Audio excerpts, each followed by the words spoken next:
Hola, hola a todos. No sé si han estado prestando atención a lo que es la Bolsa de Valores de Nueva York. Hace poco tuvo, bueno, no hace tan poco, pero creo, si no me equivoco, creo que hace un mes tuvieron una corrección del 10%. Y hemos hablado de esto antes en el fondo del fondo, pero vamos a volver a hablar de un tema relacionado. Es sobre la estructura de la economía actual. ¿Cuál es su estructura? ¿Por qué sucede este tipo de cosas? ¿Por qué hay estos bajones y los números involucrados? Bueno, entonces hablemos 15 minutos de eso. Vamos a resumir velozmente. Vamos a resumir velozmente lo que ha estado sucediendo desde los años 70. Mucha gente cree de que la crisis del límite es algo que va a suceder o que, bueno, o de que haya una posibilidad de que no pase. No, nada que ver, más bien todo lo contrario. Lo que está sucediendo es de hace mucho tiempo atrás ya que se viene arrastrando estos problemas y prácticamente no estamos a la espera de nada, salvo los fuegos artificiales, que no es lo que queremos que llegue, y al menos no queremos que llegue cuando no estemos preparados. Entonces tenemos que ir preparándonos e ir comprendiendo por qué está sucediendo esto, cuáles las razones, cuáles son las estructuras por detrás. Y les decía que yo ya hablé de esto antes. Hay un video de Cambio Positivo que es la economía actual en parábola. Entonces, en ese video hablo de que más o menos una analogía de cuál es la estructura de nuestra economía contemporánea.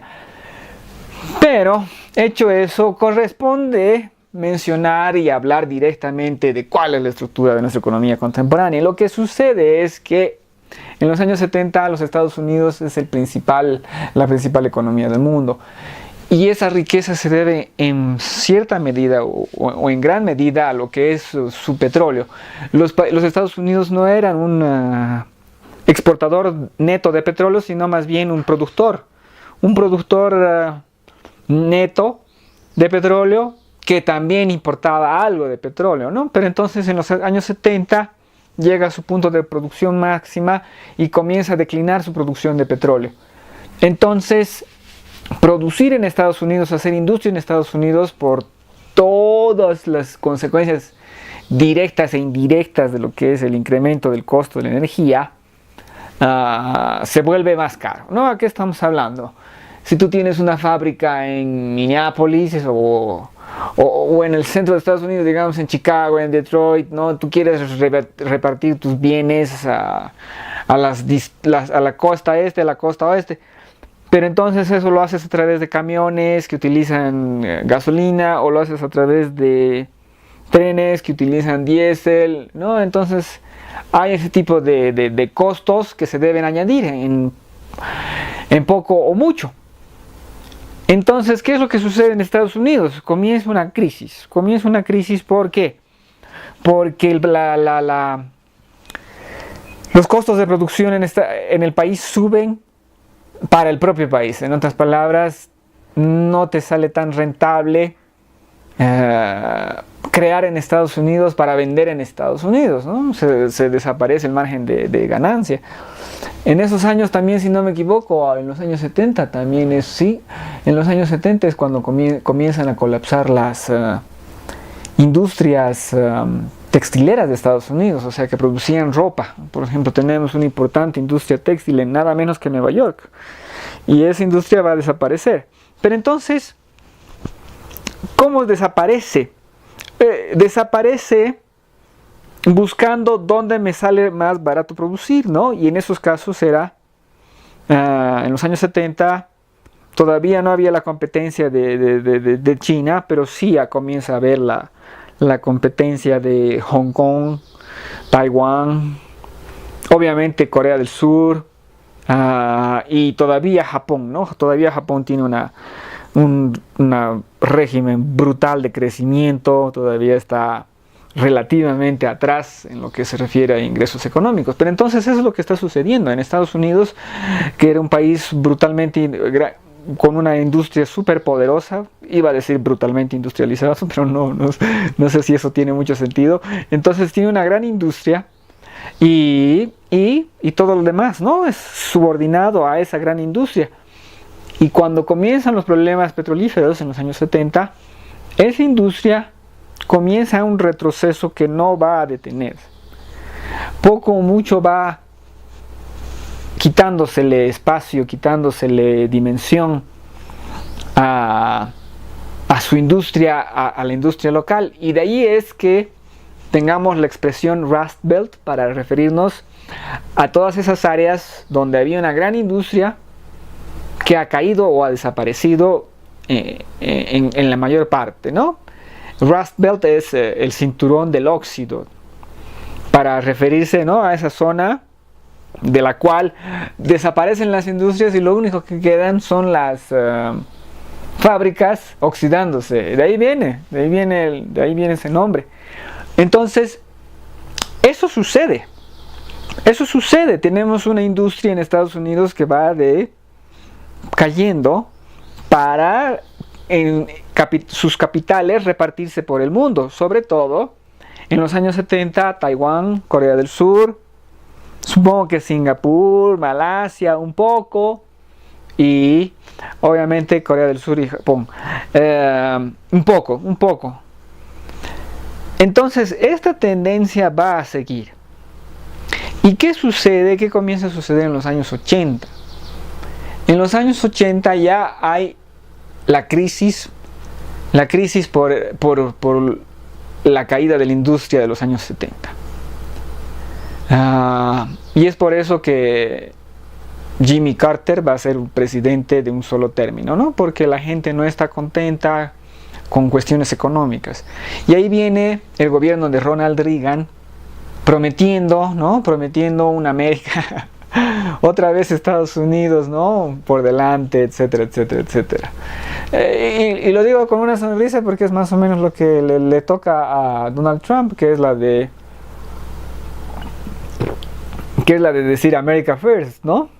Pero, ¿qué es lo que ha sucedido desde entonces hasta ahora? La industria estadounidense está en una posición muchísimo más débil de lo que estaba entonces. Pero, entonces, vayamos a los años 80, 1981, si no me equivoco, es el año en que entra Ronald Reagan al gobierno de Estados Unidos. Ah, no, mentira, es en 1980, ¿no? Entonces eso quiere decir que el gobierno de Carter es 79, 78, 77 y 76, y todos esos años va a estar en una crisis.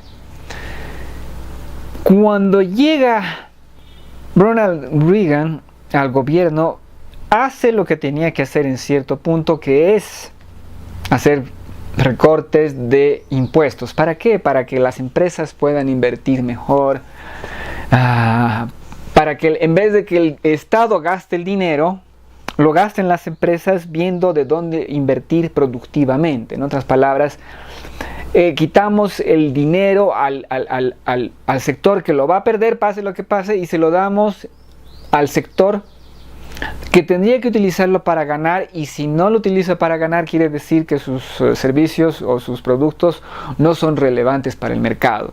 Entonces que desaparezcan, ¿no? Si no hacen algo que es bueno para ti y para mí, ¿para qué los queremos? Esa debería ser la gran pregunta. Esa es siempre la razón para que algo quiebre, por más que sea doloroso y todo lo demás. Y he hablado de eso en los brutales mecanismos. Pero entonces, ¿qué también sucede en el mismo gobierno de Reagan? Que comienza a incrementarse los déficits y la deuda de los Estados Unidos. Como la idea de rebajar los impuestos funciona, los Estados Unidos, precisamente por el crecimiento de su economía, estamos recordando de que está viniendo de una crisis. Entonces de la que viene de la crisis, Reagan mete políticas que permiten subir la cabeza, y en esa subida de cabeza hay también más dinero para el Estado, ¿no?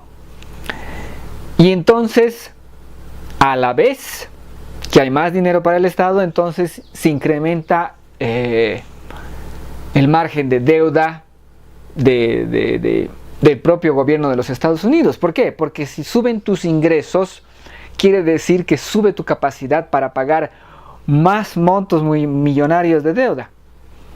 Y a pesar de que hay un intento por parte de Ronald Reagan de quitar y disminuir el tamaño del gobierno federal de Estados Unidos, intenta, o sea, él de verdad intenta y viene y dice, este gobierno es demasiado grande, intentemos recortarlo, pero no encuentra apoyos, no encuentra apoyo. Entonces lo que sucede es de que hay mucho dinero que viene solo a hacer dinero dentro de lo que es la bolsa de valores. Porque la bolsa de valores debería ser literalmente eso, es un mercado en el que te ofrecen acciones para que tú inviertas en X o Z actividad económica. Tú deberías hacerlo, ¿no? O sea, quiero invertir en autos, quiero invertir en productos para el hogar, quiero invertir en electrónicos, quiero invertir en esto, quiero invertir en lo otro, ¿no? Esa es la idea de la bolsa de valores, pero lo que sucede precisamente en el gobierno de Reagan es de que se convierte en el refugio del capital que no sabe a dónde ir. Entonces metámonos a la bolsa de valores a apostar. Y como hay mucho dinero por ahí, mucho dinero que debería estar en propiedades, que debería estar en fábricas, que debería estar o en consumo o en lo que sea, debería estar en algo. Pero no, está en la bolsa porque estás jugando a apostar a que ganas más dinero. Y entonces ese es el gran problema de Estados Unidos. Porque son unas cifras descomunales. De que la bolsa de valores se convierte en un casino. El dinero ya no encuentra rendimiento en invertir en industria. ¿Para qué voy a invertir en industria? Lo mismo sucede hoy en día, por si acaso, solo que peor a todo nivel. Estamos hablando de los años 80. ¿Para qué voy a invertir en industria? No puedo competir con los japoneses, no puedo competir con los alemanes, no puedo competir con los otros, ¿no? En esos momentos los Estados Unidos eran el país más rico del mundo, posición que van a perder en los años 90 para Japón, con Japón. Bueno, entonces la bolsa de valores se convierte entre otros, en una llamada, o sea, en un mercado demasiado interesante para hacer dinero, sin que por eso se permita crecimiento económico real, o crecimiento de productividad real, crecimiento de servicios real. No, estás metiendo dinero para ver, ¿cómo se dice? Si los fondos de pensiones de todo el mundo también quieren invertir en eso, y cuando ellos invierten, tú lo vendes. ¿Pero por qué? Porque no te interesa a ti invertir, a ti te interesa especular. Entonces se convierte en un mar de especulación. Y el problema es que esa estructura que no tiene que ver con el mundo real, que no tiene que ver con las industrias que han estado cayendo constantemente en Estados Unidos, ese mundo se va reforzando cada vez más. Entonces tú tienes no solamente ahí el gasto federal, sino tienes los gastos de cada condado, de cada ciudad, de cada estado. Tienes mares de deuda y una gran capacidad de endeudamiento. ¿Por qué? Porque el dólar es moneda de reserva internacional. Entonces comienza a desarrollarse una estructura económica espantosa. Espantosa, de la que yo ya hice una analogía. Literalmente es unas cantidades fabulosas de dinero, demasiado grandes, que no saben dónde ir, que no saben dónde invertir. Entonces eso es, no puedes tú invertir dinero en industria, porque todo te sale más barato en otros lados. Bueno, por si acaso la industria de los Estados Unidos sigue siendo descomunal en un gran número de áreas, producen prácticamente todo, producen de la A a la Z, tienen un nivel tecnológico maravilloso, lo que no quiere decir que no sean la segunda potencia industrial del planeta en lo que a volumen se refiere. La primera es la China. Y de que dentro de lo que es su Producto Interno Bruto, la posición que ocupa la industria es creo que del 20%. Es solamente un quinto de la producción estadounidense. No recuerdo los números, pero sé que el 70% es servicios, ¿no? Tú dirías, ¿servicio a quién? Y la respuesta es servicio a todos los sectores que acumulan deuda, que manejan deuda, que especulan, ese tipo de cosas. Y también ya hablé de la estructura, si es capitalismo, ¿no? Si es capitalismo lo que tenemos ahora. Y resulta que no es, pues. ¿Por qué? Porque el gran pedazo principal de la estructura económica de nuestro tiempo es el Estado y los gastos de Estado y los deuda y todo lo demás, deuda sobre deuda sobre deuda sobre deuda. Vamos a hablar más concretamente sobre deuda en un video próximo. Pero ¿qué es importante saber ahora? Es importante saber esto de la estructura económica mundial porque hace poco, como dije, cayó la bolsa de Nueva York y hubo una corrección del 10%. Y cuando hubo esa caída en 600 puntos cayeron en la bolsa, el índice Dow Jones. Cuando hubo esa caída también hubo un contagio en todos los mercados del planeta. Y se calcula que 40 billones de dólares, en el sentido de la palabra de billón en el idioma español, 40 billones de dólares, 4 billones de dólares desaparecieron de los mercados de valores respectivos, o sea, de China, de Japón, de toda Europa. 4 billones de dólares. Eso es más dinero que el Producto Interior Bruto alemán o el Producto Interior Bruto japonés. Es 4 billones de dólares. Y si no es, o sea, si me equivoco con la cifra, no importa, sigue siendo una cifra descomunal, es 4 millones de dólares. ¿Cómo es posible de que haya tanto dinero sin ancla? O sea, sin inversión, sin estar atado a algo. Es dinero volátil, dinero líquido. Y eso ya tiene que ver con la estructura de deuda y las montañas de deuda que estamos haciendo. Y de eso vamos a hablar en otra ocasión. Por el momento, muchísimas gracias. Yo diría que los últimos acontecimientos en las bolsas debería, no sé, motivar a alguien a averiguar qué está pasando, qué es lo que sucede, cuál es la estructura económica subyacente, por qué estamos teniendo esos problemas. Bueno, agradezco que compartan este video con alguien. Por hoy eso es todo. Muchísimas gracias. Hasta luego.